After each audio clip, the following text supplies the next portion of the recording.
If you are not satisfied with the decision made by the Traffic and Parking Commission, you may appeal the decision by filing for a writ of certiorari with the Davidson County Chancery or Circuit Court. Your appeal must be filed within 60 days of the date of entry of the Commission's decision. We advise that you seek your own independent legal advice to ensure that your appeal is filed in a timely manner and that all procedural requirements have been met. Okay. Request approval for today's agenda. Is there a motion? We have a motion to approve. Second. We have a first and we have a second. All in favor? Okay. We have the minutes of the April 10th meeting. Has everyone had a chance to review those? And if so, is there a motion to approve? We have a first. Second. We have a first and a second. All in favor? Aye. Okay. Approval of consent agenda. Please note that items on we only have one item, so it is a mandatory referral, 2023M001AB001, authorization to abandon 36.3 feet of right-of-way from the terminus of Pawnee Trail requested by Council Member Hancock. I think there was staff analysis on this. Is there any questions? Move to approve. We have a motion to approve.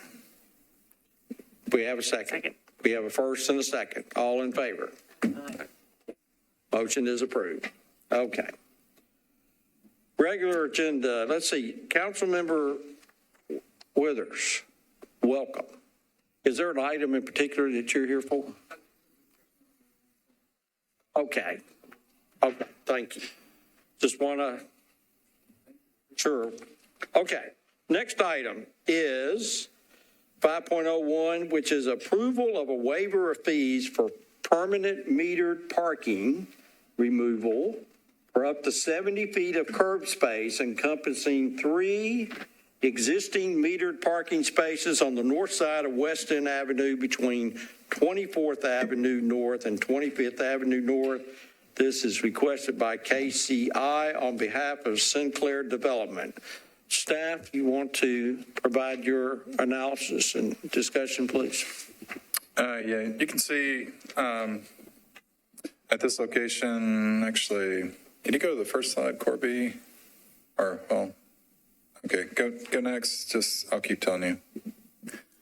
Right here at this location, this is where the bus stop currently is today. And you can go back to the photo and just let them see the sign. So the bus stop that's here is being actually moved to the parking spaces on the right corner, existing 3 parking meters. The development just wanted to make sure that, they wouldn't have to pay a fee for taking those parking spaces away for the next 20 years for WeGo. And it was for WeGo initially, or now currently. That's where they're going to move basically their near side is their bus stop now, and this would be basically a far side location, which is safer for pedestrians at the crosswalks. And so NDOT supported this location for WeGo, and we're a good partner with WeGo. So, there's not going to be any fees, assessed, and we recommend the exception to our policy on fees for removing parking spaces.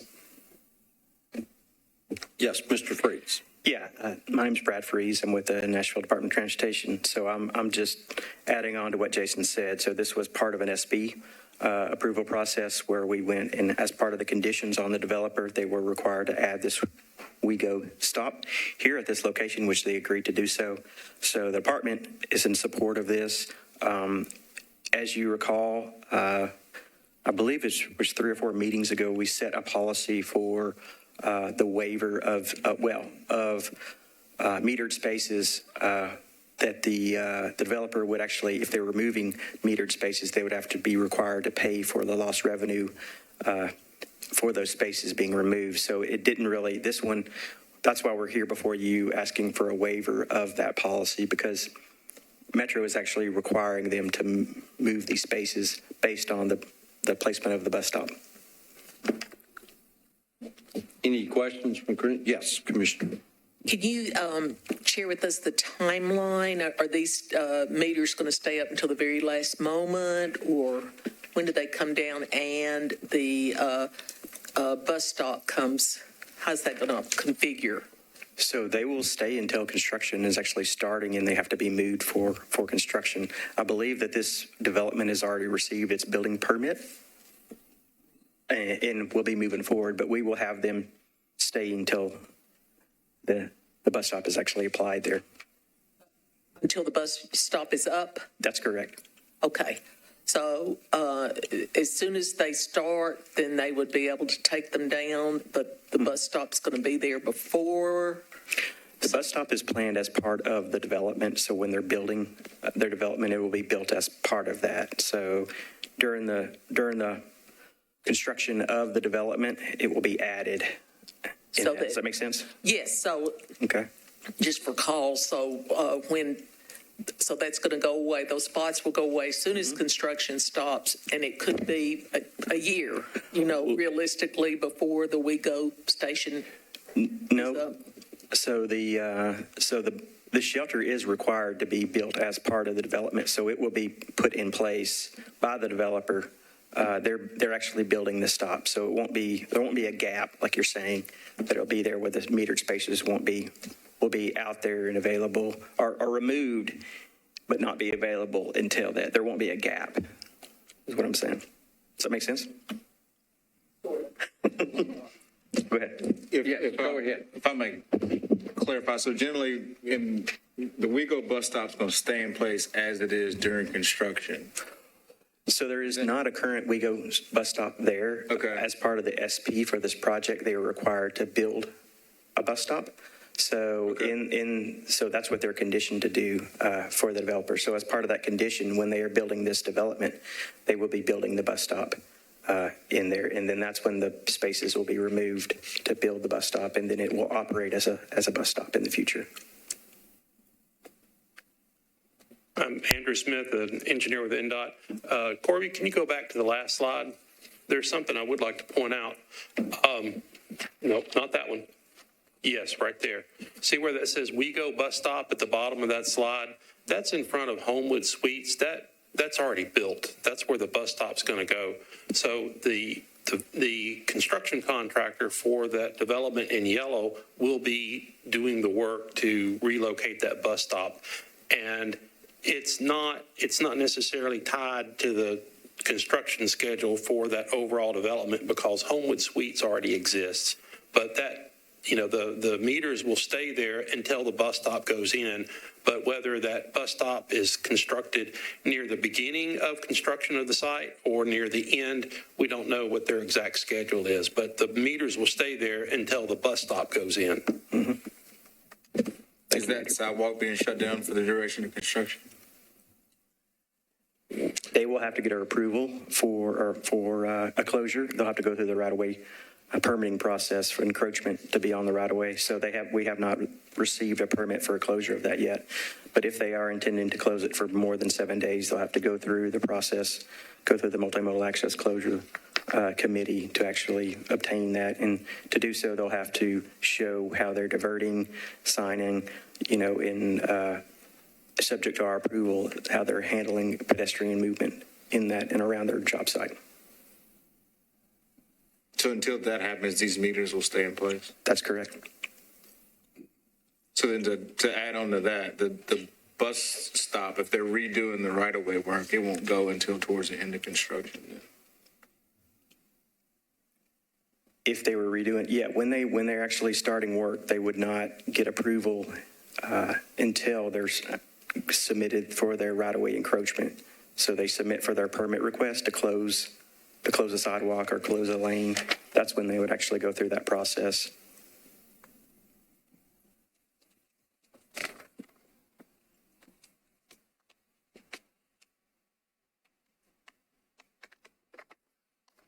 That's all. Yes. Is the $2,100 loss of revenue on those 3 spaces added back by the additional metered spaces between 25th and 23rd, or is that just lost? Go ahead. That $2,100 amount is the amount of lost meter revenue that was calculated using the same methodology that the commission approved for valet lanes. And that is based on a little bit older formula, but it's the one that's been approved. And that's, I believe, $2,100 per metered space per year. It would not be captured. It would be lost revenue completely. So it is lost revenue. So we're having a loss of revenue and a moving of a bus stop with no regaining of any of the revenue back from the developer.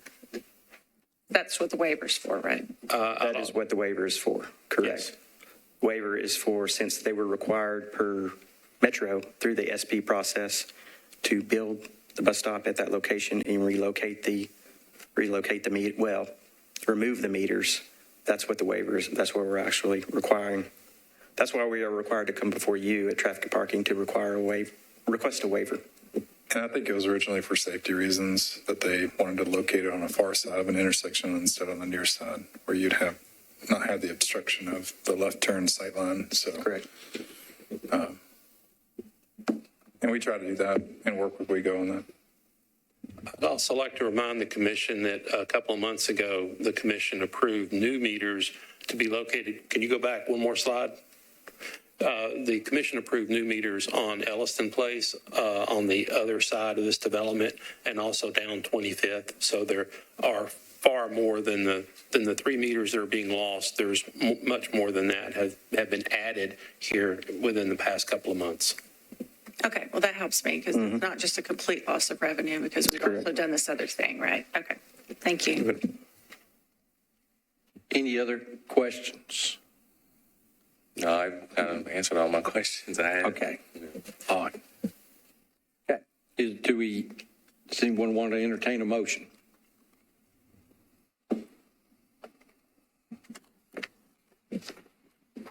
Motion to approve. We have a motion to approve. Is there a second? Second. We have a second. Okay, is there any further discussion? Seeing none, all in favor? Opposed? It's been approved. Okay. The next item is, I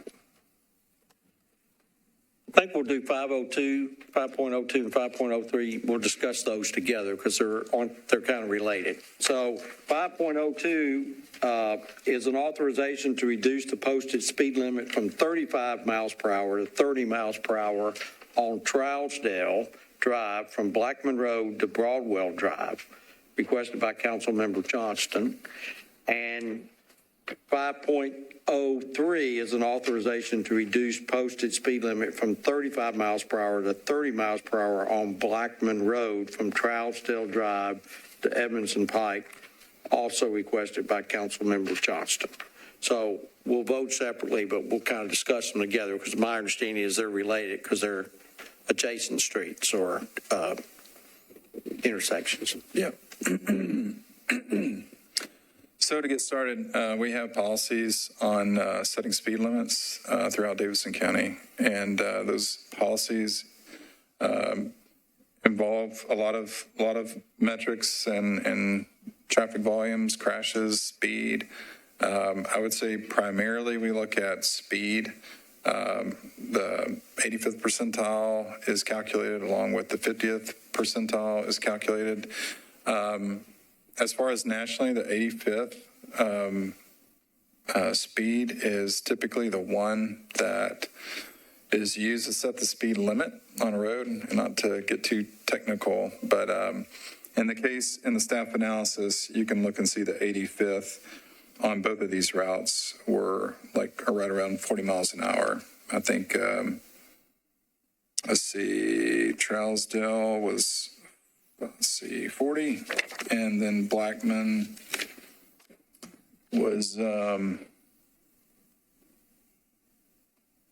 see if I'm looking at this right, 39, so close to 40. Then the 50th was closer to 35 miles an hour, which is the posted speed limit out there now. Some of the recent research that came out in 2021. When I was at TDOT and I was also in some national committees, the research that came out was actually to help cities, states do a little bit better job setting speed limits, especially considering and adding into the study context, driveway density, and some other metrics. I have shared that information with staff, but we have not had the time yet to craft policy around that new research. But the research would give us some flexibility to lower the speed limit, an additional 5 miles per hour on these two routes, looking at schools, bike lanes, sidewalk, whether it's there or not, all goes into factoring how low you can post a speed limit. 30 and 35 miles an hour are both speed limits that are in the major street collector plan. So we're not violating anything there for like a suburban roadway context collector. We have a lot of collectors that are 30 and we have a lot of collectors that are 35. So we're not doing any major violation. But when I was looking at the driveway density, these lots, most of these are like an 80-foot wide lot. In over a mile section, you're looking at 100, driveways. Based on the research, over 60 driveways per mile, you should definitely look at lowering the speed limit. So I felt like we were in a good place to do that here. So just wanted to present that to you. Okay, thank you. Yes. And I know based on research, what difference in lowering the speed limit of 5 miles per hour would ensure like better pedestrian safety? Yeah, as far as if you can get the compliance, your survivability goes up if you lower the speed limit. So we're always looking for that, especially on corridors where we know we have peds walking and bikes. They may not have a particular lane. Trousdale, if we want to specifically point out Trousdale, it has segments of bike lanes and the rest of it is a bike route. There's definitely opportunities there on Trousdale. We know pedestrians are there. There's a school that's also on Trousdale. So driving down Trousdale and Blackman during peak hour, 30 definitely seem reasonable as far as just driving through Trousdale, I think the first time for me. So Blackman was like a little freeway because it has 10,000 ADT plus. It is a popular cut through. I'm sure everybody is familiar, including John. So there were a lot of cut through traffic and it was a little freeway and narrow lanes, no shoulder. Well, there was a little bit of asphalt shoulder for Blackman, but it was a little bit uncomfortable. So we're backing out of a driveway. The houses are right up against the road, and it's tricky. I've had conversations with Councilmember Johnston, and she has a lot of concerns. There was 115 crashes in 5 years. So there's about 20 crashes a year on Blackman. Yes, Commissioner. I think this is definitely necessary. I think if I could have my memory refreshed, last meeting we talked about lowering the speed limits within the GSD. Can you remind me of what the GSD includes? Yeah, GSD, this is actually in the Urban Service District, but the GSD is it again, doesn't include these, but you get further into like, I guess south of here, like Lenox Village is in the GSD, and I can I don't have a map, but the rural parts of Northwest Davidson are GSD.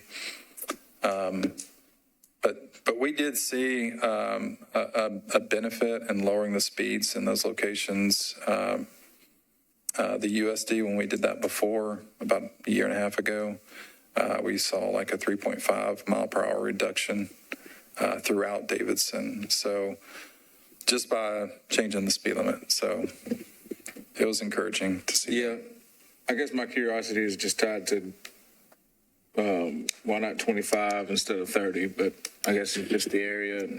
Yeah, well, I Amount think of the officer traffic. here could also, relay it's, there's a hesitation to enforce sometimes when it's too low. And if you don't have a study or data to show that it should be that low and you just arbitrarily set it to 15 miles an hour and nobody complies with it, it's challenging to enforce.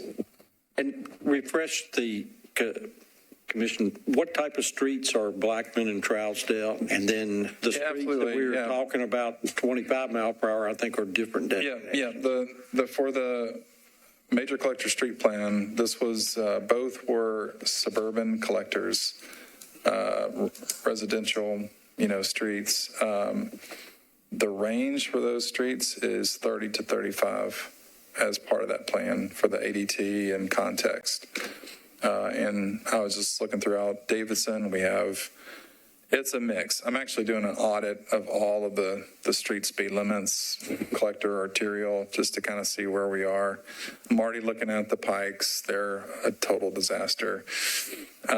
So there's opportunities definitely for the collectors because you have just the pictures you have in front of you. You'll have a narrow sidewalk on one side. You'll have people crossing from the side that doesn't have any sidewalks to the one that does. And so you got a lot of mid-block crossings. So there's a lot of that going on. And I just thought Trousdale and Blackman to take a hard look at it, look at the latest research and the latest recommendations, and give you kind of a good warm and fuzzy at this meeting on what probably all the collectors should be in the USD. So we've moved the locals down to 25. I think if we can kind of follow that trend in the collectors and maybe follow that trend in some of the arterials in the urban service district to kind of get things a little bit lower, that would help for us for our safety. Does that address your concern? Okay, thank you. Yes, Councilman. Thank you, Chair. I did want to share that on some similar collectors in my own district over the last few years, colleagues, I have moved from 35 to 30, been widely supported and appreciated. Hobbs Road, Abbott Martin, major east-west collectors, Estes Road, a north-south alternative to Hillsborough Pike, and it's been well received by the community.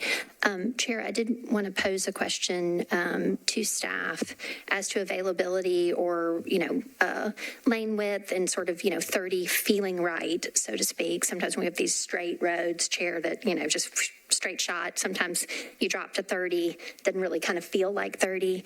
I had wondered as a treatment or a consideration on Hobbs in particular, similar scenario here, kind of Purcell era 5-foot sidewalk on this.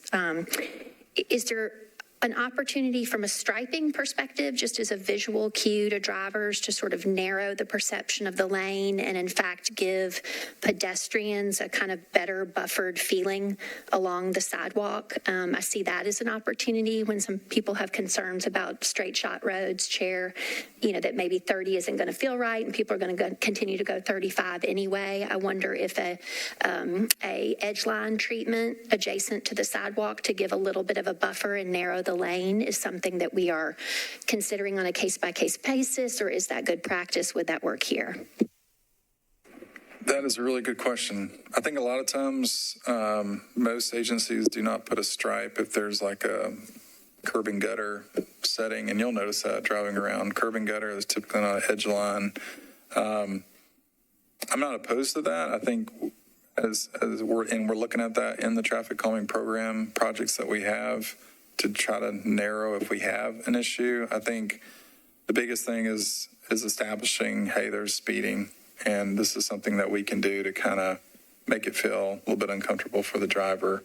I don't think programmatically we could afford to do it, holistically across Nashville, but definitely where we have situations, we could look at that for speeding. Yes. Go ahead. Yeah. Just by way of follow-up, thank you. Yeah, I would appreciate that just from a traffic calming menu perspective. Again, when you only have a sidewalk on one side of the road, what you're often having constituents have to do is turn their back to traffic. And, when you have these straight shot roads, if they are hilly, I do hear from my constituents who are trying to walk to school, say, on one of these.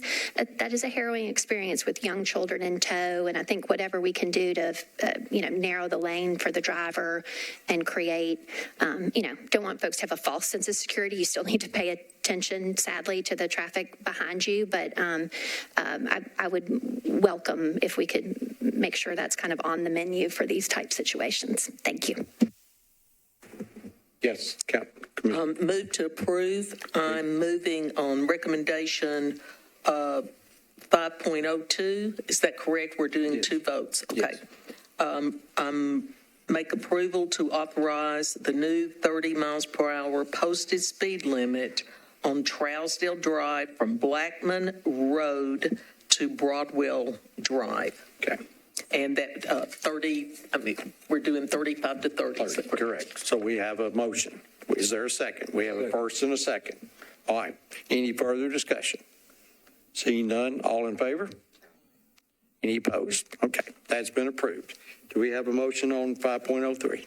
So moved. 5.03, I recommend that we authorize the new 30 mile per hour speed limit on Blackman Road from Trousdale Drive to Edmondson Pike based on the new speed limit setting guidance.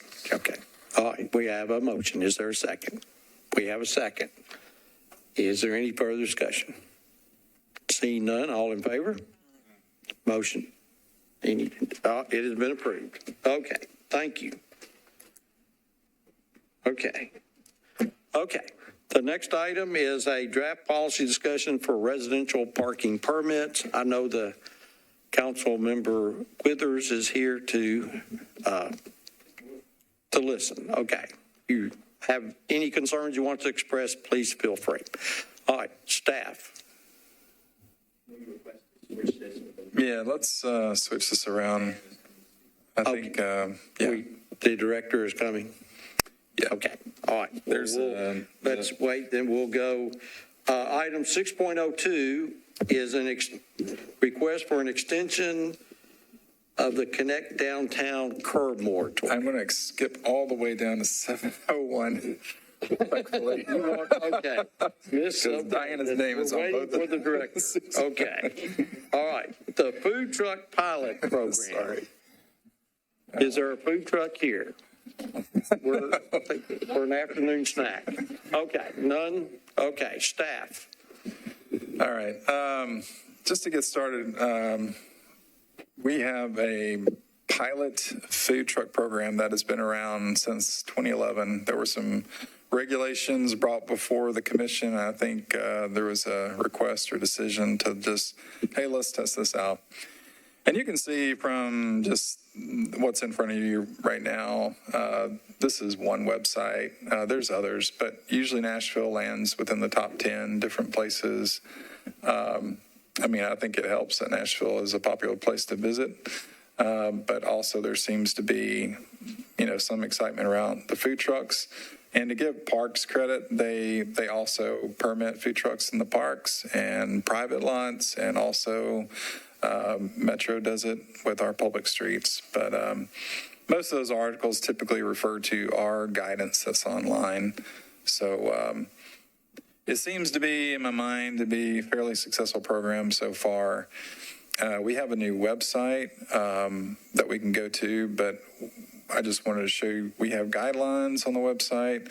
The regulations aren't on here, but the guidelines are based on the regulations. And I'm looking at those regulations now to adjust those and tweak those because they're based on 2011 and some things have changed. And you'll see the related document link below. Let's see right here. Yeah.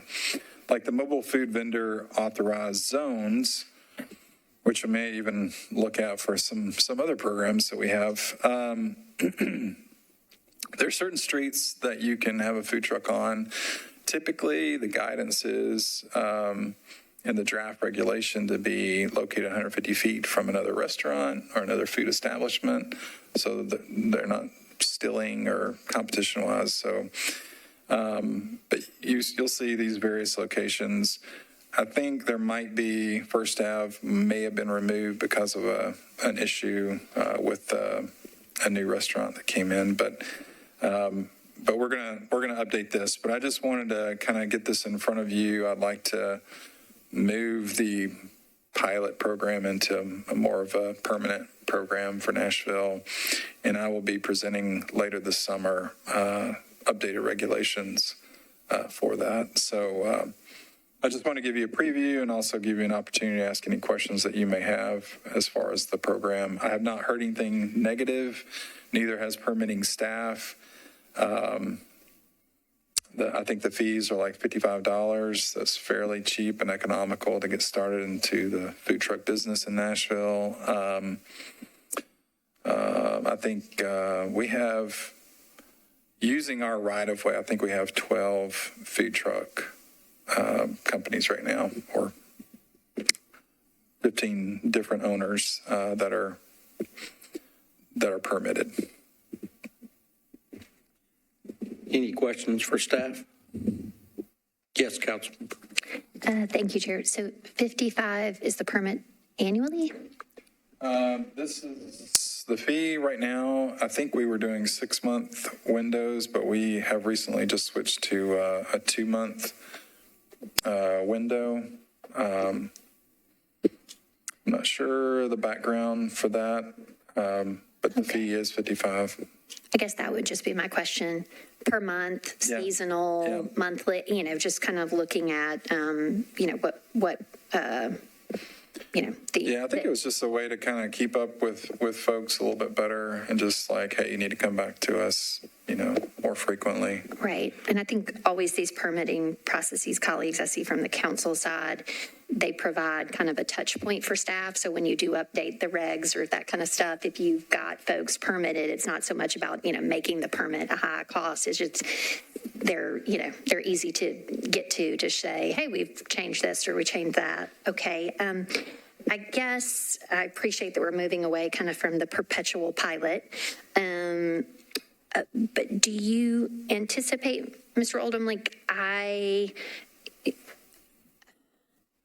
I know that these are the defined spaces, but what's kind of the process for, if a food truck vendor or others, or they do have an association now, is that correct, that represents them? I know for the, I can't remember the name of it. It was just in a meeting a couple of months back on Diedrich. There's a special kind of organizer that comes in and has food trucks work with him. But I think that is handled by an event permit. But for the rest of these, it is a little bit more random and unorganized. They get the permit and they have the zone and they can go park during the certain times. We actually have signs up at these locations to give them some guidance. But I think the one on Diedrich is a little bit different. Okay, I guess my question would be, as often happens, just the intersection of the parks permitting process, the special event permitting process, the just regular every day of the week process, and sometimes, I know that the Cherry Blossom Festival colleagues downtown, but the food trucks park in the street. So is that part of the event permit, or how does that work with NDOT? Does Parks do it? So that kind of the coordination and overlap there, I think, will be important. And then too, I think considering because of kind of the zoning landscape that Nashville has, where we really have said, okay, commercial over here, residential over here, and never the twain shall meet. I do think there are some interesting opportunities, if the neighborhood supports it, but, adjacent to a park or a community resource or some other thing, for these to be in neighborhoods sometimes outside of special events and so forth. So I think on this website has a link to parks. So we are, I think the mayor's office, we're going to add that. just so that it kind of helps them like, oh, this is very limited. But then when they go to parks, it like opens up all their options to a lot of different things. And the mayor's would be another, this is the parks link. So we'll add the mayor's, but I think that'll give them a better idea of what's available to them for their business. Okay, thank you. Yeah.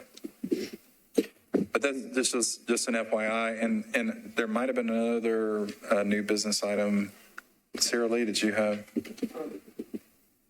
I'd like, yes, to ask, does the condition of the parking garage for the library fall under, thank you, already nodding your head. Can you share any information, please? Yes, ma'am, I can share some information on that. It does follow under Metro as far as the site is managed by the Downtown Partnership, so through our contract with us, but it is Metro, it is the Nashville Department of Transportation that actually owns that garage and helps as the lead stakeholder in that. But we have been coordinating with the Downtown Partnership. Last Friday, we actually opened it up 75% after we installed some shoring. So for everyone backing up, to be clear, 4 weeks ago, there was a parking attendant that noticed a popping sound. One of the attendants that was actually there on duty in the evening, it was a Monday evening, he noticed a popping sound and went out and did an inspection and noticed some bolts on the ground. So this was in the expansion that was done back in 2018. So we immediately shut the garage down out of an abundance of caution until we could determine, what was going on. And so we, to do a structural assessment. So we have on call a structural engineer who actually helped us with 2nd Avenue when we had the blasting damage. The same structural engineer, actually, we brought him in to survey the garage, actually look at all the connections.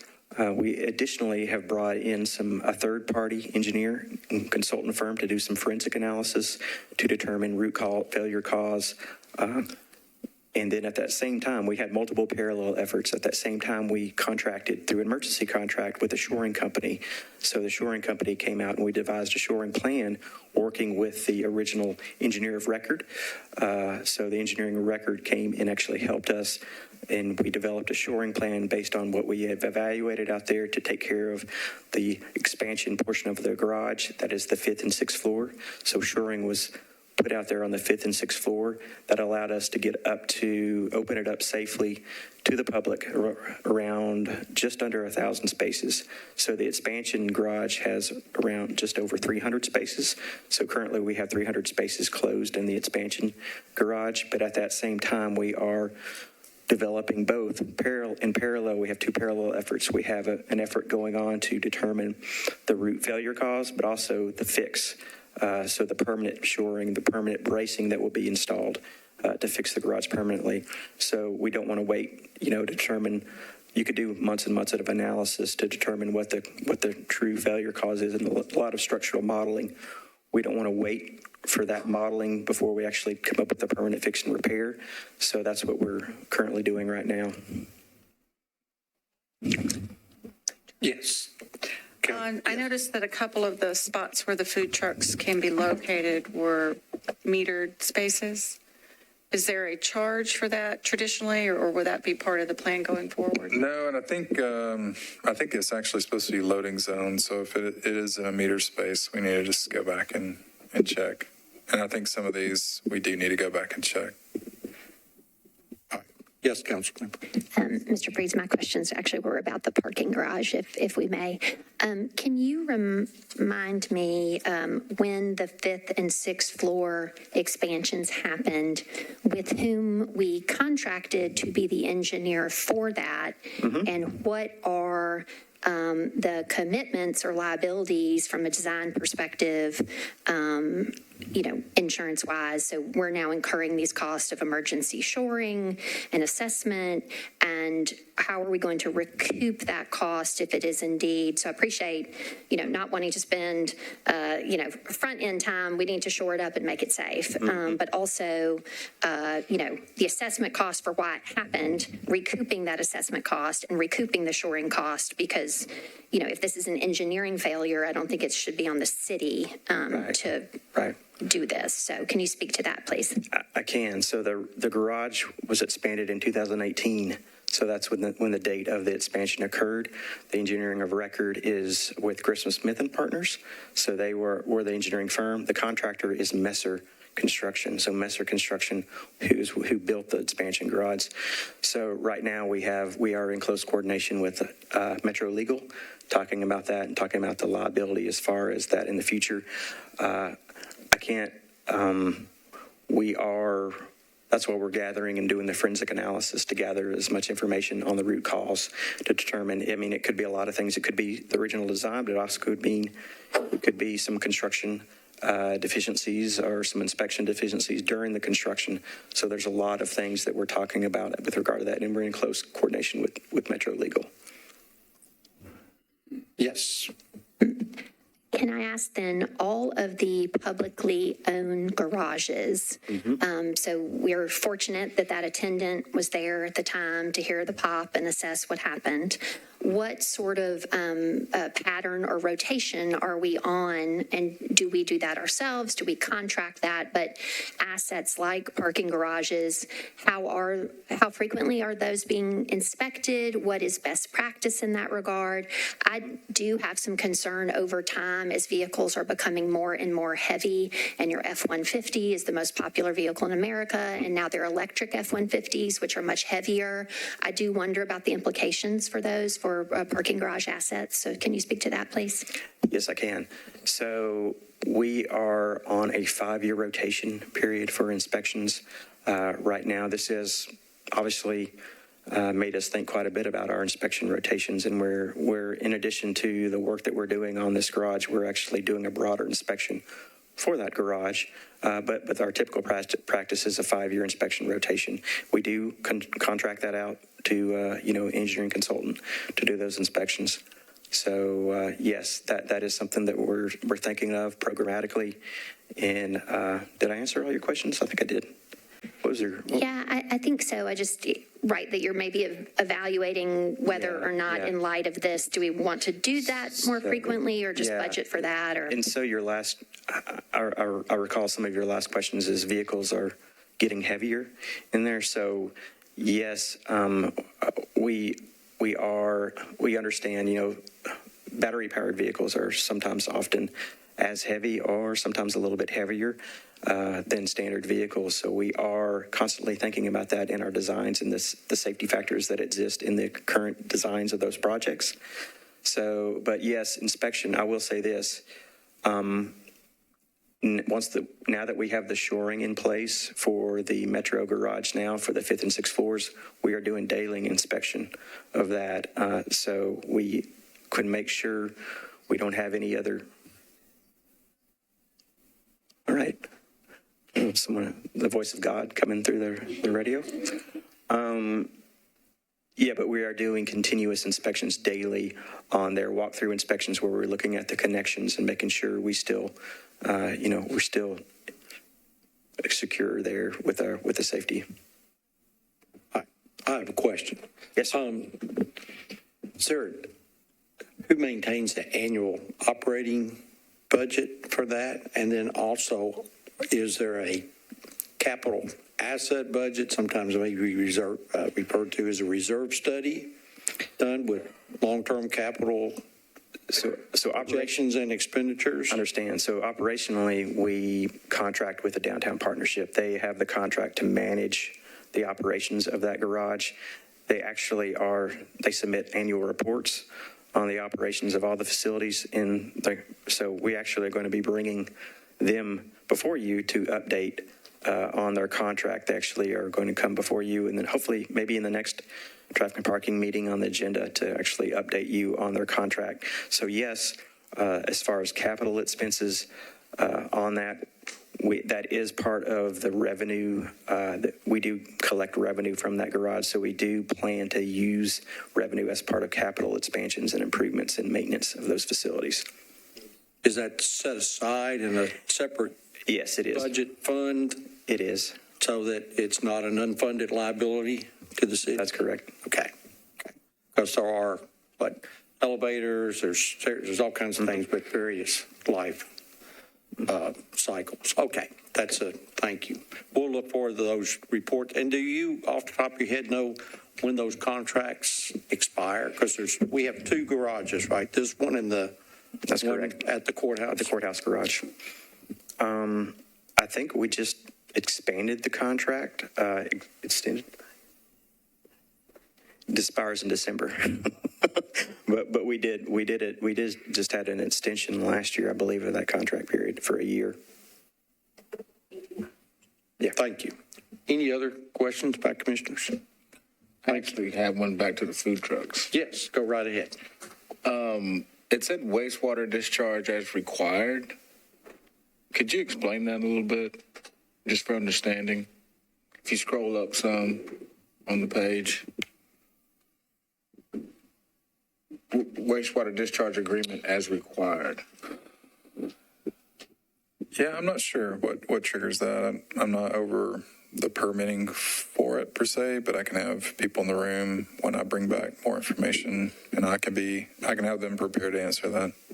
Yes, legal counsel. I've worked with the wastewater hearing authority before, so I can kind of chime in on that if that's okay. Discharges have like permitted levels of pollutants in them. And if you go over those levels, then you have to have special permits in order to be able to discharge that water back into, the metro water supply system. And so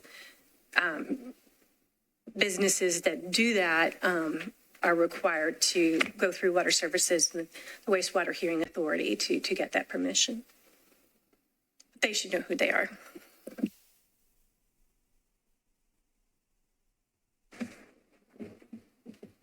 So if it's at a certain level, they're not allowed, is what I understand? Yeah, I mean, if we're talking about food trucks, the issue that usually comes up with restaurants, I think, is like fat, oil, and grease. So they require backflow preventers, I think it's called, to have a backflow preventer for your water system to prevent water contaminating the right. system. So wherever the food trucks discharge, I guess they need to be careful that there is a backflow preventer there or whatever. I'm speculating, but I assume that's something like that. Okay. I think it'd be a good conversation because I would think they would have self-contained in their truck and a place to take It just seemed very broad, and if y'all are bringing more information, it'd just be good to see what that is. I'm sure it's specified somewhere. I'm just curious. All right.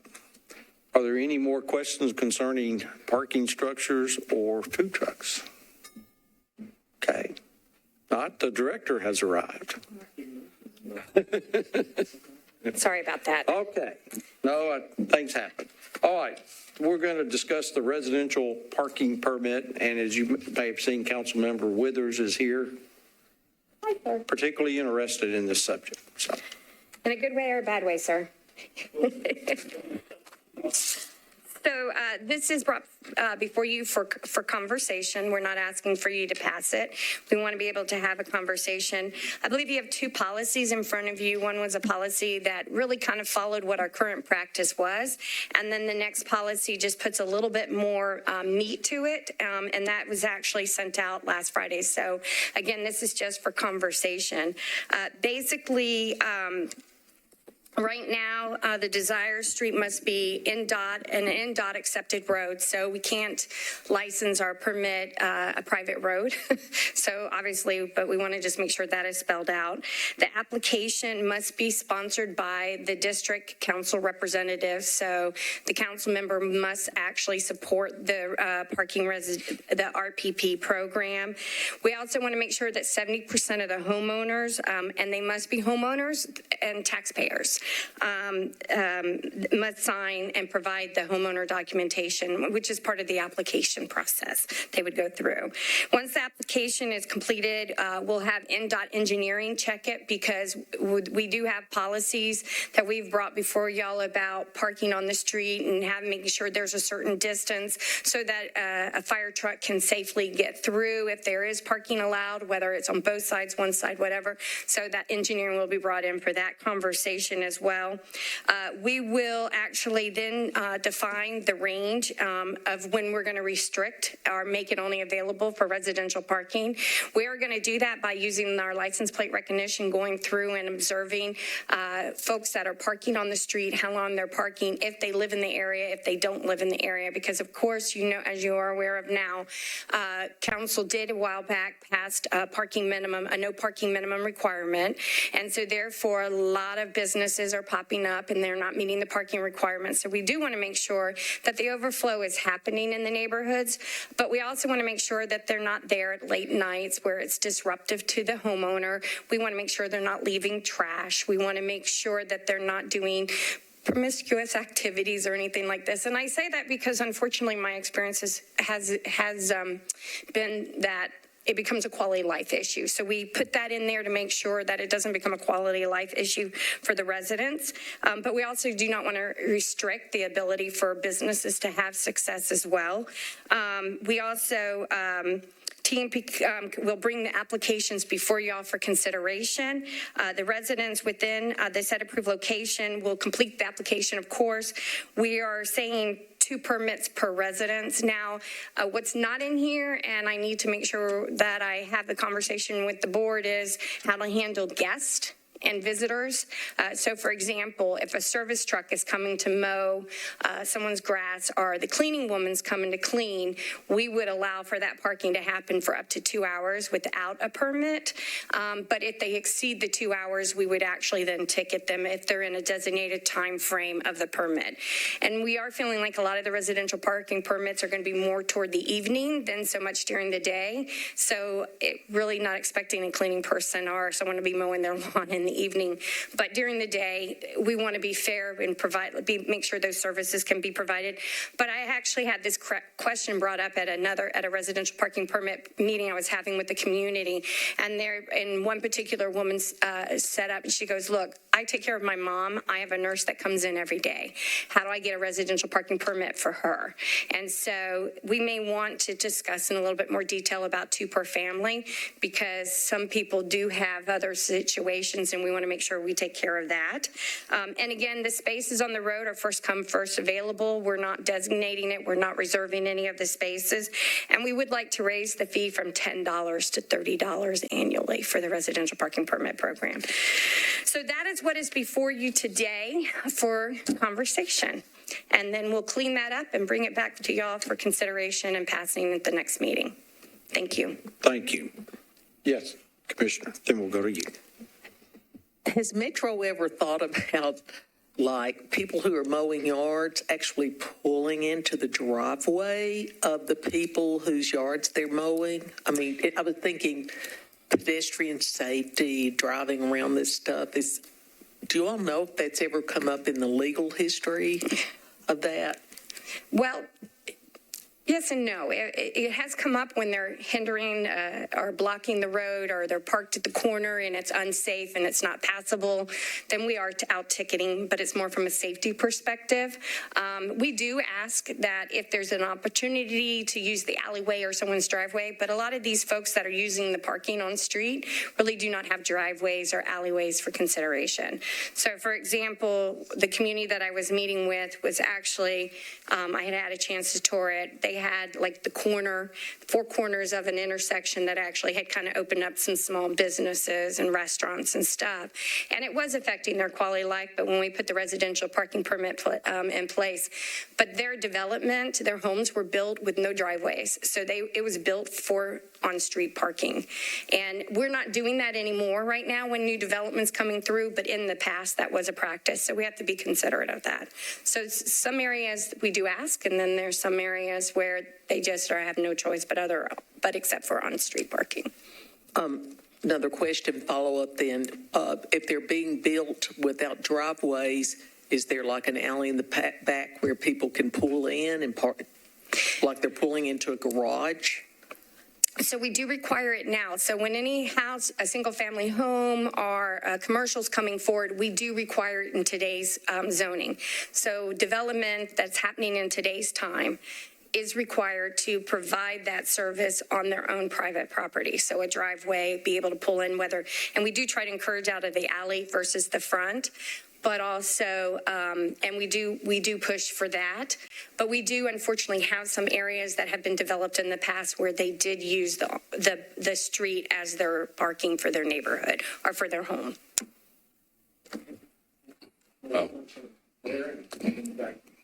Thank you. Do you want to go? You go, Commissioner. Go ahead. Okay, thank you.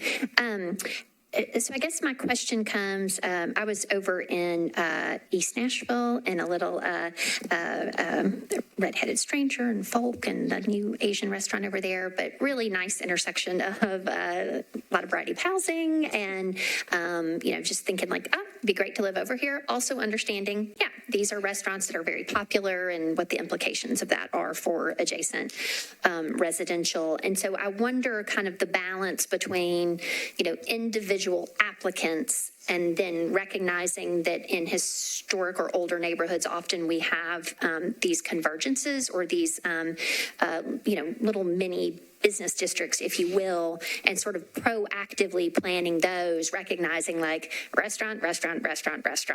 Okay, well, we're going to do residential parking here.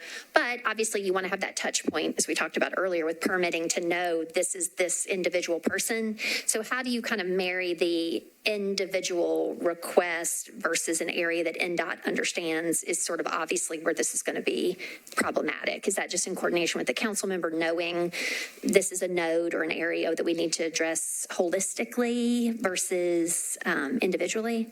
We will always address it holistically. So when we get the application in, we will actually be having a conversation with the district council member and let them know we received an application. We'll also go out and do some homework to understand what the current demand on street is and, is it a neighbor, is it not? And when we are doing this, we're looking at it. It can't just be one homeowner. It has to be the whole area. So we're no longer in the position where we can look at just one street because that shifts it to another, especially if there is businesses in the area. So we are going to be approaching this from a holistic perspective, but applicants will have an opportunity to bring forth for maybe just their one street, but we will take the broad look always, now that we have the tools and the resources to do it. Commissioner. I know you were talking about at one point about caretakers. So would there be like a special guest pass that would be included? Maybe because I know we're moving towards apps and stuff. So maybe would that be included inside the app or whatnot that we're using? Yes, sir. So the way we'll be managing this is that folks will actually get a tag that will go on their car to show that it's a residential parking permit, but their license tag will be registered in the system. So when they go through, we're going to know that it's a registered license plate. So we would actually take a caretaker and we would do it. And we would work with the property owner that if they change out caretakers, we would remove that and put a new one on. So if someone leaves and they do not turn their tag back in, but the homeowner said, no, I have a new caretaker, we'll get a new tag to them, we'll get their license plate in, the old one will come out. So if they try to park in the area to come back and visit the businesses, they're going to get dinged. And then we'll be able to go back and research and we'll show that it's been removed and why it's been removed, and that person would receive a ticket. And then we would ask for the permit back. So there is a way to control that as well. Other questions? Yes. What's the current policy for someone that has a permit if they're going to throw a Halloween party? So right now, and this will also be something I think we have to work through, but for example, we ask them to call in and let us know that they're going to have a party, and we won't enforce during that time. And we ask them to make sure that they've made all their neighbors aware. So most of the time, the community is working really well together. So we won't go into that area while that party is going on. The police might, but we won't be going in from an enforcement perspective. Council member.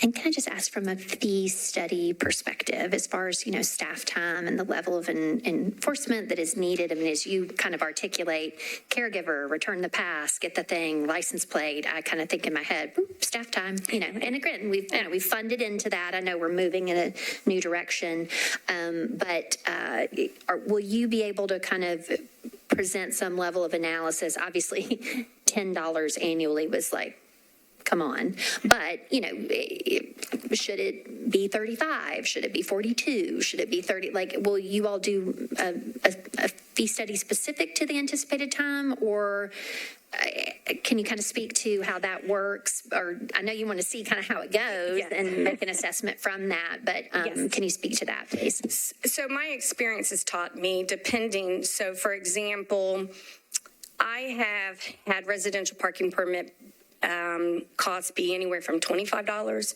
up to as much as $150. And then based on a constant, and you renew, when it's renewed annually, they'll have to come in and renew it annually. We do a reanalysis to determine if that cost is that's still the cost. And as the equipment's become more sophisticated, I've been able to see that price drop down. So $30 really, from my experience over the past 5 years, is really kind of where the average has been falling out. So that's why we're recommending to start with that. But we do plan on doing an analysis for every residential parking permit program, and we'll track that over the year. And so next year when we come back for the annual renewal, we'll bring back the analysis with an update and a recommendation if the rate should go up or come down for that matter. But $10 was a great deal. All right. I have a couple of questions. Yes, sir. Is there a peer city that we're looking at concerning our permit parking, or are we comparable to our peer cities? We're comfortable. This new program that we put in front of you is comfortable to the peer cities that we have. So we looked at like Lexington, Virginia, Indianapolis, Alexandria, Virginia as well. City of Fort Lauderdale, I went to that as well. Tucson I looked at for the residential. Tucson was a lot more strict than what this was. So we did look at multiple cities and structured this based on where we were to where we're recommending going. And we may even come back next year and say, hey, we want to do this now. But we felt like this was a fair transition from one to the other. All right. The next question is, I live on a street with residential permit parking. The number one complaint of the neighbors is there's little to no enforcement. Under this new, I'll say, regime we're under, new program, how is the enforcement going to be improved or enhanced or placed? So we actually kicked off this past Saturday. I'm not lying, am I? Nope. Okay, good. I just had to turn around and double check with the team. This past Saturday, we actually kicked off where we were live on all the multi-space meters in the downtown area, and we were actually enforcing up to midnight. But if you remember when I came to y'all the first 2 weeks that we actually go live, we were going to do soft enforcement where we were going to actually give out warnings. So we're doing that. So we are actually set in zones throughout the city. And so now when an employee, an enforcement employee is assigned to that zone, they will be going out and enforcing both the residential parking programs that are in that zone, as well as whatever meters or parking spaces are within that area as well. So we have not done it well in the past, but we kicked it off this weekend. So we'll be now starting to also update, be more in line with our enforcement in the parking permit area. Now, I have a few residential permit neighborhoods I still need to meet with before we actually, like I still have Edgeville I need to meet with again, and a couple other ones that I have one more I have to meet with, and then I'll actually be ready to do the same thing where we go live, and then we'll do 2 weeks of soft enforcement, and then we would actually then just be writing tickets. So we're moving in that direction. Yes, we will enforce. Okay. Just another Long answer. Sorry.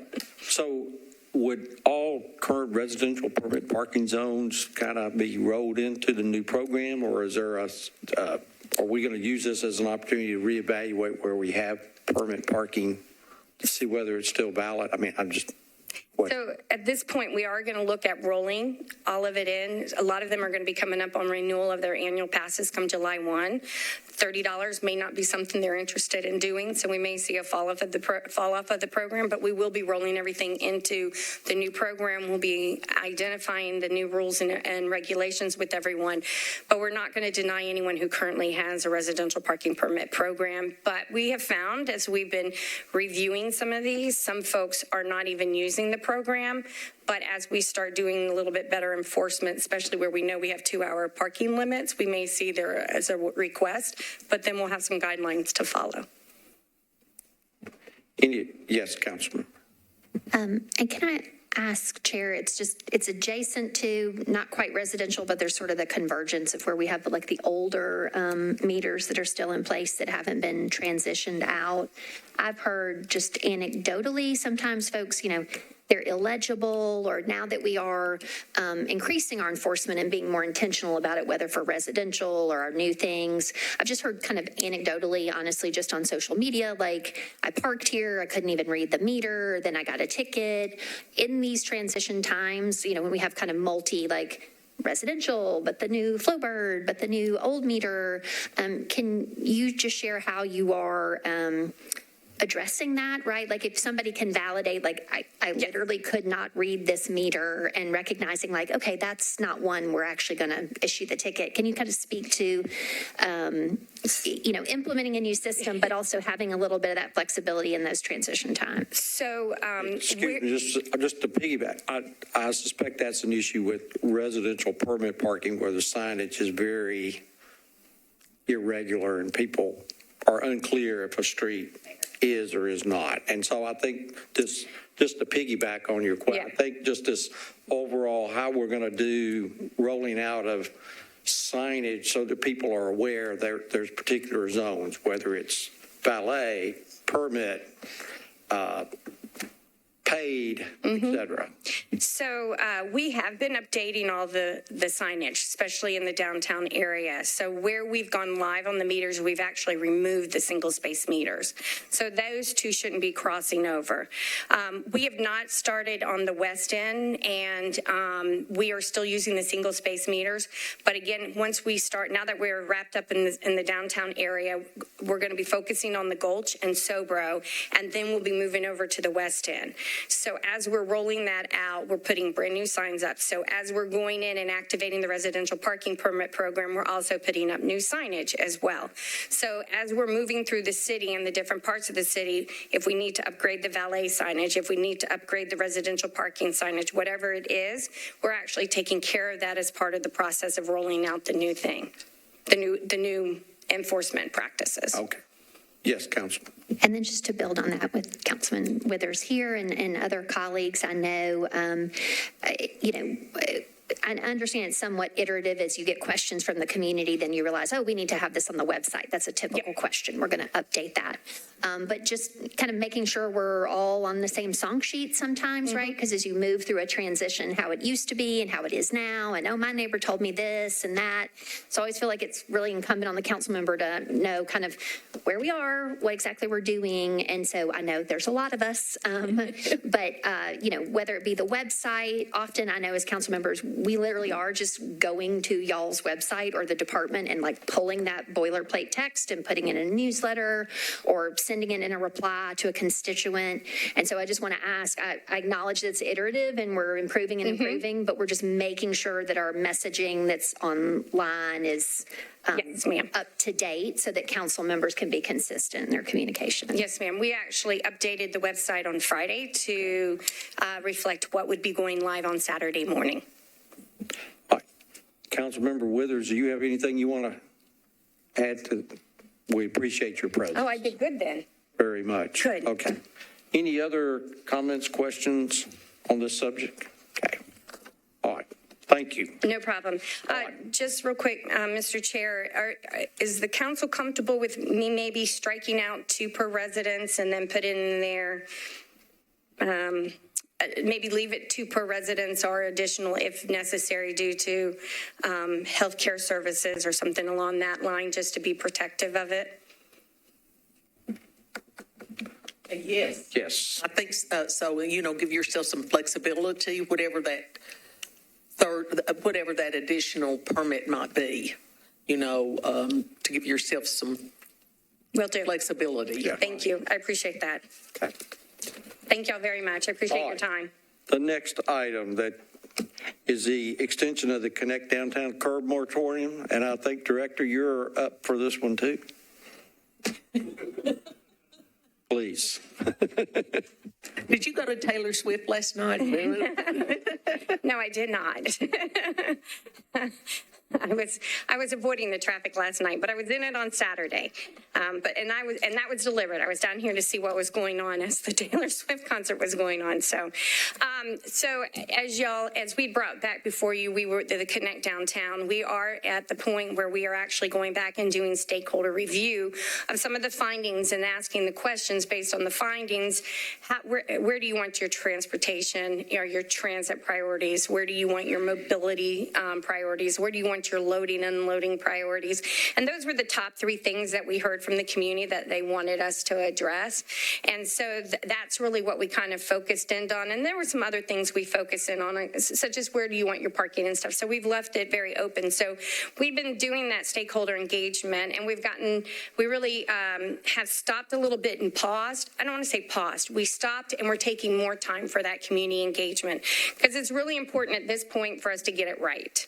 Because from what we are presenting now with the data and the information and the questions we're asking, this is going to form the final report. So, and we want the final report with the recommendations come out based on what we're hearing from the community. And people are very busy this time of the year, so we're finding it's taking a little bit longer to set up these stakeholder meetings. So I don't want to pause. I want to spend and stretch the time a little bit more to spend it on stakeholders. So I'm asking for consideration. We feel like now that we would actually, had planned to be back before with the recommendations in August. And we feel like that's kind of pushing it pushing the envelope pretty significantly given the amount of additional stakeholder time we need to take. So now it's looking more like September.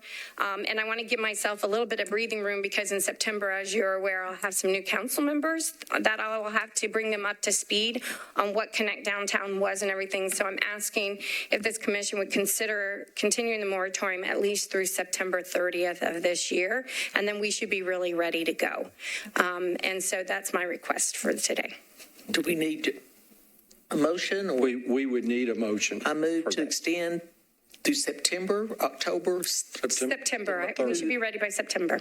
through the end of September 2023.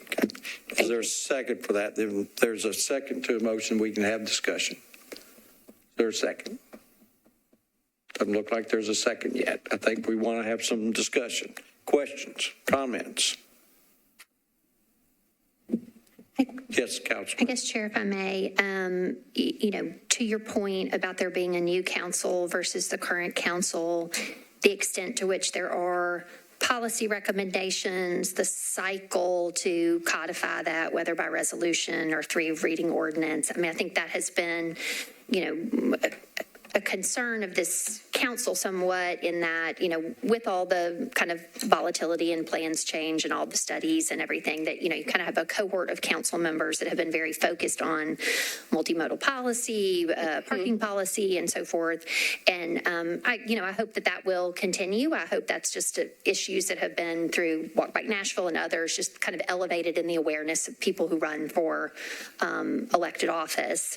But I guess I wonder, as you consider certain aspects of your recommendations and the fact that you may have a council member, say, like in your downtown core or another area, that has, 8 years of civic engagement with stakeholders. And if you're going to, lower the speed limit in the downtown core to 20 miles per hour, say, hypothetically, or something like that, the ability of kind of new incoming council member, oh, this is contentious, I'm getting caught up on all this, versus existing council member that understands all the stakeholders. Like, do you anticipate any sort of heavier policy lifts that you might Do you know what I mean? Like, I guess that's just my concern. I want to help the study be successful, and I just know, I think it's a little optimistic, respectfully, with council getting onboarded that, somebody new in office might be able to shepherd something, depending on the level of contention, so, yeah. The reason why I had, I didn't want to be greedy for one thing, but I did take timing into consideration. But by September 30th, we would have the recommendations. And even though we will shepherd it through, we would start following those recommendations at that time. So if the moratorium was lifted and let's say someone came in and wanted valet and it did not jive with the Connect Downtown, I would be able to say, look, we did a study. Here's what it shows. They actually do not recommend this because we're going to make this a priority for loading and unloading. So therefore, our answer as staff is no. We'll be glad to take it to the Traffic and Parking and Commission, but at this point, I will tell you staff's not going to support it. So we do feel that we'll have those recommendations that can guide some of those conversations with the community by that time. I do feel like there will be some policy that we'll have to bring forward, but I felt like we would have the recommendations that it would at least give staff some guidance that we would be able to then pick it up and take it from there. And I wasn't trying to push it out because there are a lot of people that are kind of waiting for some answers, and I felt like we would have enough information from the study in September that we would be able to give the appropriate answer. And then, of course, if they still wanted to bring it forward, we would. But at least we would have that study to support the reason why we make the recommendations that we make. Yes, proceed. To kind of tag on to that, are you getting any feedback from stakeholders who have been waiting? And what kind of an effect is it having on their business? Or is there some sort of workaround that you're trying to help them with? I think some of the feedback, I still get a lot of feedback from a lot of the businesses along 3rd Avenue. We're actually meeting with them, having a stakeholder meeting with them because they're under the impression that if we do bike lanes on 3rd, they're going to have to lose their loading, unloading, their parking, their valet and all of this. And that's really relatively not the case that we think will happen. We think there's some opportunities that'll come out as a recommendation and Connect Downtown that'll make it all work. And we just need to get to that point where we can have it. And they're going to have some of that conversation with the 3rd Avenue businesses actually this week, or I think it's on Thursday afternoon, and have the conversation so that they can have input and be a stakeholder in it. And that's why I felt like we needed to not pause, but just take the time and get to in front of as many stakeholders as possible to get all that feedback because it is going to shape. So I think there's still some folks that do not quite understand the outcome of what the study is going to provide. And so the stakeholder meetings that we're having gives us the opportunity to have those conversations. And I feel they're really, really important at this point. Thank you. Let me see. Anybody else? Okay, go. Yes. I think just to build on that and the other question and, the 3rd Avenue bikeway, which we've, deferred. And I've tried to be real clear about deferring to date certain, right, so that we keep the community's eye on that. I think there is maybe a lack of understanding in the community about what the deliverables will be for the Connect Downtown study. It kind of has this, it's going to be all the things kind of feeling about it. And so I think if folks were to know that, there's going to be a speed limit recommendation, there's going to be a curb management, there's going to be a, extra vehicles, bicycles, scooter parking plan recommendation. Are we updating the core bikeable network that was a deliverable in the 2016 Walk and Bike Strategic Plan? I still don't know if y'all updated that in the subsequent Walk and Bike Strategic Plan, right? There are things that advocates, community members, council members have kind of had a hold on and they're trying to keep those through lines, right? Like, what is the core bikeable network downtown? Because we've had this disconnect, right? Like, we have been defending for years and years. Why'd you put that stupid bike lane in on Commerce, on Commerce Street? And I'm like, it's the east-west connector of a core network. We're going to get there, right? And you just have a whole cohort of council members kind of coming to the end of their term. I think because of that ambiguity around like, what is this study going to include? That's why you're sensing kind of this tension, whether in the community will how much. So is there a place that somebody can go to understand, like, these are the intended deliverables on this study? So I would say that is where we want to be by August. That's our goal by August, is here's all the deliverables. So right now, there is a storyboard that you can go to, and it will tell you the story about Connect Downtown, some of the findings, where we're at, some of the challenges. So we know bicycle parking, scooters, mobility lanes is what we're referring to at active transportation, is one of the items. So that was one of the top three. So transit priority was one. Active transportation was another one. And deliverables, being able to deliver, loading and unloading zone was number 3. And so when you talk about curb management, that goes with the unloading and loading zones. When you talk about active bike lanes, that goes in line with where does that connection need to be, and how do we make it all work on the very narrow street, and so that I feel will be deliverables that will be coming out, but that the findings, I want to say, the findings and some of the data we have is kind of painting that picture for people to make choices and give us some direction of what they envision right now. And so it is available on our website. You can actually go, you want to say something, or he's going to pop in here and join me. But the storyboard is available on the website. And of course, we're still having stakeholder meetings. So we're trying to get that out in front of the community right now. But as far as exactly what's going to happen, where it's going to be, what it's going to look like, that's going to be some of the results we'll be bringing back out of the recommendations that'll be coming toward the end of August, the beginning of September. Chair, may I just a follow-up question then? Yes. I mean, I guess what I sense a little bit is probably, I get to a certain extent, it's iterative. You get into these conversations and then, well, you talk to TDOT about this, and then you talk to WEGO about, maybe we need to, so I sense that in the midst of this, things are changing, and that's fine. You get some new inputs, but I think it would still be helpful, and I will go back to the website and just make sure, but I think for people to understand, we will be delivering a core bikeable network. We will be delivering two-way, one-way. This is 4 lanes up this way. This is transit priority, because, it's somewhat of a begin as you intend to go, right? So it's well, we're going to have deliverables, but what were those when we started the study, right? It just seems like there's gotten to be this mushy middle, and I think that's right now where we want to gather that stakeholder input, is because there are options out there for us to consider. There are many different things we could do. It's not an all or nothing. It can be done in phases, but we really want to hear from the community, our stakeholders, and that's everybody in the community, where they envision, based on the data, based on what we have, where is it they can imagine the transit priority lanes going. And we give them some options for consideration. We do that for the transit priority. We do that for the mobility, the active transportation. We do that for the loading and unloading.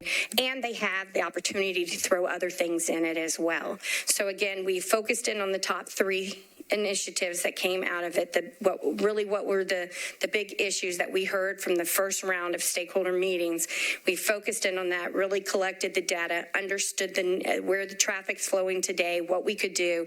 So yes, ma'am, and the recommendations will come out. We'll make a recommendation based on a lot of our stakeholder feedback that we're getting right now, and as well as the data that we've received. We'll come back with recommendations about where that transit priority should be, where we should consider when weighing traffic, so that we can better move it in and out of the city, what that looks like, and also along with an engineering estimate of what that cost would be, because I think that's a real necessary part of it as well. And it will also play into updating whatever plans we have on the book, so that we can make sure. But this is, I think it's really, really important, to consider, because in my head, my my theories, this is Diana's theory, this is by no means what it is. If we were to one-way Third Avenue, for example, we would have the ability to put on a bike lane, we'd have the ability to provide parking, we'd still be able to provide the valet, we'd be able to create the loading and unloading, and it could actually be the one-way pairing to Fourth. That may not necessarily be the transit priority, but it would help with getting the Class A office buildings in and out. And so that's part of the conversation. And then we have to build in also, how do we handle that with Broadway if they're going to close it down? So all of that is being, I want to say built into the conversation as a whole. And I appreciate, Chair. It's an incredibly complex system. I mean, I get it. I understand. And so I do appreciate all the work that is going into it. So, We just felt it was really important to take this a little bit of extra time to have the stakeholder conversation. Just let me maybe make a comment, because I understand your concern as a council member. You're going to be, your term's coming to an end, and you pushed on this, and other people have as well. So pushing out to September, you wouldn't have a voice. But I'm just, is there something that you mentioned being able to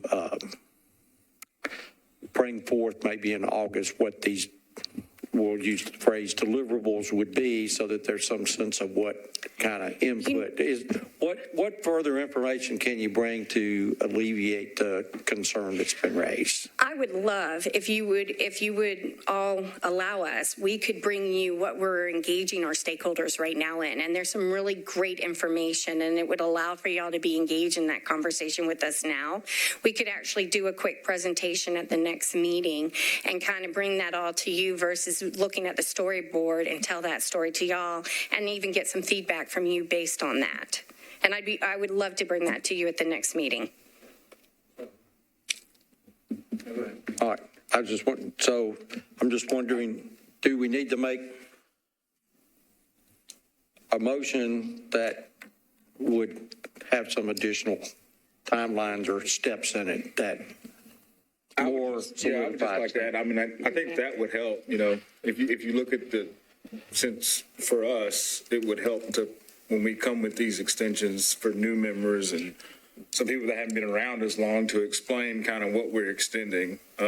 Just a brief research that I just did, we asked for an extension in March to now. Now you're pushing to September, which in totality is 6 months. And to you all's point, that it just continues on and on. So for me, especially, I want to speak for you, a recommendation to come back next meeting and just kind of talk, okay, here's where we are, here's what we're looking at, and what are maybe some deliverables we can identify at the next meeting, maybe a positive step forward for this.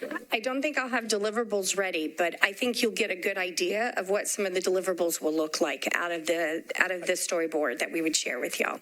My sense, and my role as chair, I'm going to maybe try to speak for the commission as a whole, but I think the sense is that we've had this process and no one really kind of knows what is really the end game, what's it going to look like.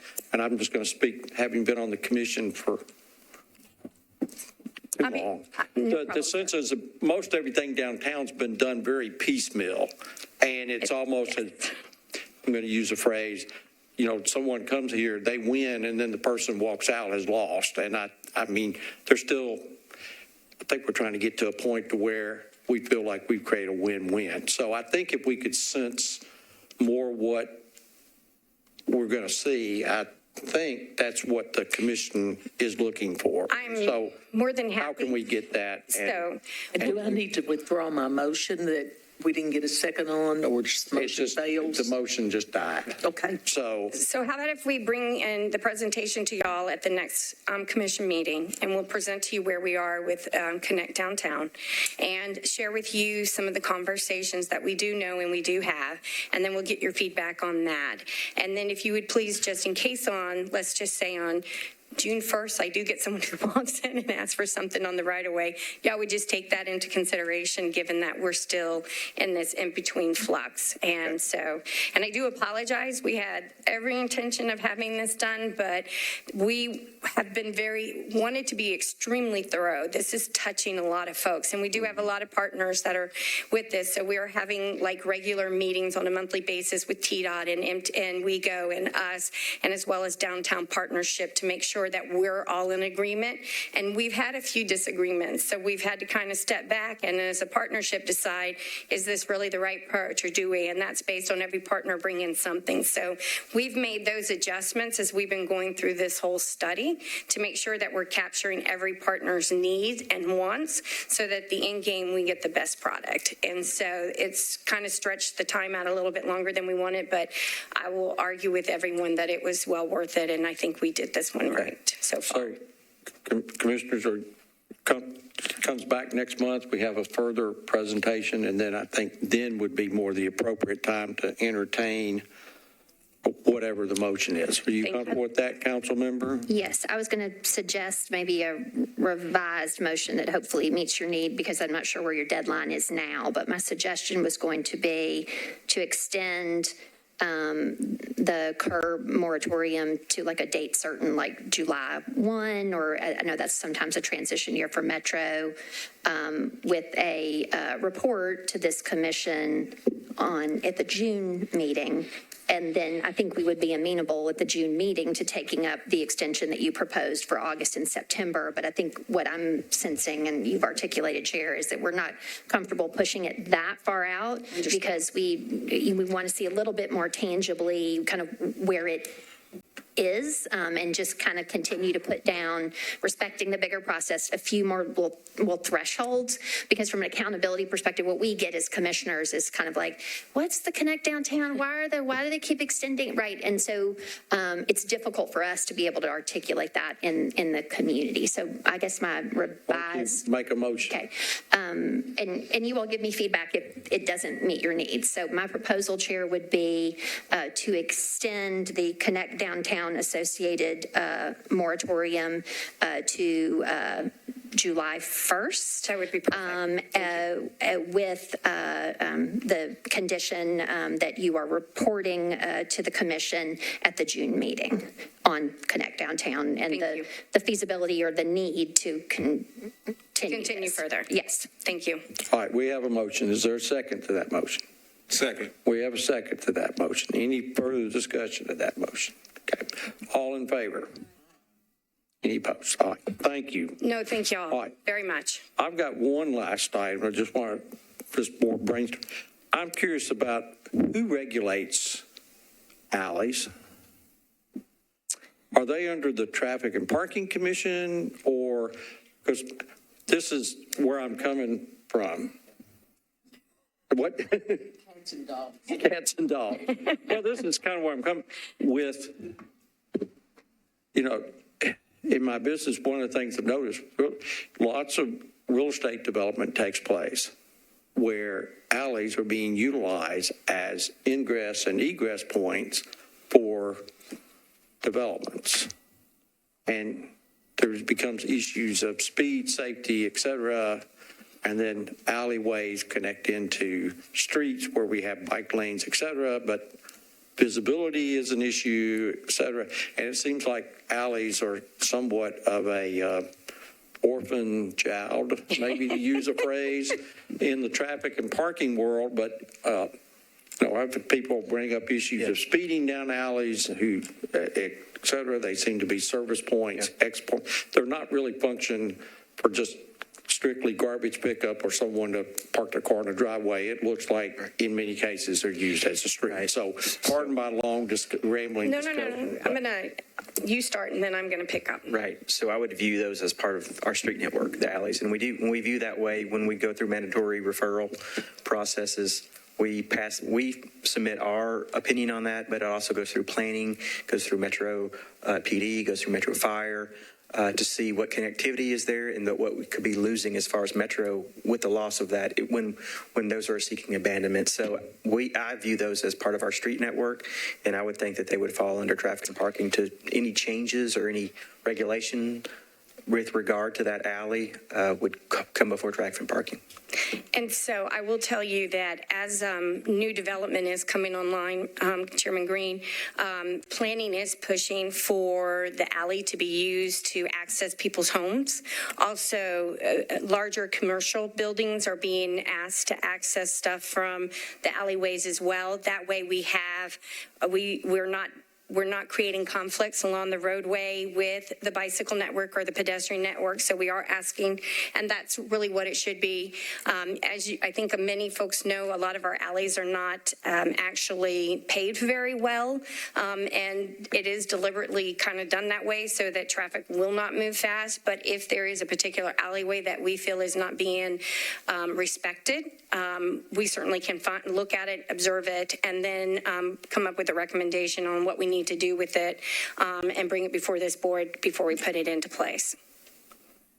It's just been, there's an alley behind my house. There's an institution behind my house. There's access to surface parking on that, and then people use it. And then the alley dumps out onto Portland Belmont into what is in the midst of a bike lane. And I no longer go out the alley to access the street. I go out actually through the surface parking lot of the institution to go out through the street, so I have visibility on. So my point is, just like it was mentioned earlier about driveways on streets, is we have these alleys, and I appreciate my point as the chair of taking control here, but it seems to be an issue where there's more push to use alleys like streets, but there's not a lot of steps seem to be taken to safely monitor the ingress and egress and the multiple ingress and egress points that occur on those. So it's just something I would like us to maybe look at as into the future, please. Yes, sir. Thank you. We will. Yes. Mr. Chairman, I'm asking for next month on the agenda, can we get some discussion about what the parking is, where it's 24/7, where it isn't for the new meters? There's some confusion amongst the commission, so can we get some clarification? Yes, that would be great. Yes, we'll include that. We'll do a pretty picture update as well on the meters for you, and also bring in some data about it, because actually we're having, even though we went live on Saturday, we've actually been collecting the meters. Some of the meters have been turned on and are being used, and I will say right now it's about 70% of the payments we're receiving is either by text, by app, or by QR code, and I believe by text is actually leading the pack. Correct. And so we'll actually put together some information on that as well, and then also where we've turned it on. But by next meeting, we'll actually be live in the Gulch and also everywhere in the downtown within the inner loop, and that's the 24/7. But we'll pull that together and bring it to you, because now we don't have single space meters everywhere. We just have less dots because multi-space meters cover multiple spaces. So we'll pull that together. Thank you. All right. Do any other commissioners have any other items that we should be discussing at future meetings? Okay. Thank you for indulging us. Anytime. Thank you. Thank you. All right. Is there a motion to adjourn? There is. I make a motion to adjourn. We have a motion to adjourn. We adjourn. Thank you, everyone. See you in June.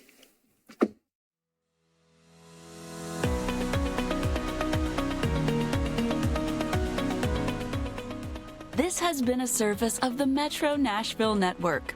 If you would like to see this presentation again, or for more information on this and other programs, visit nashville.gov.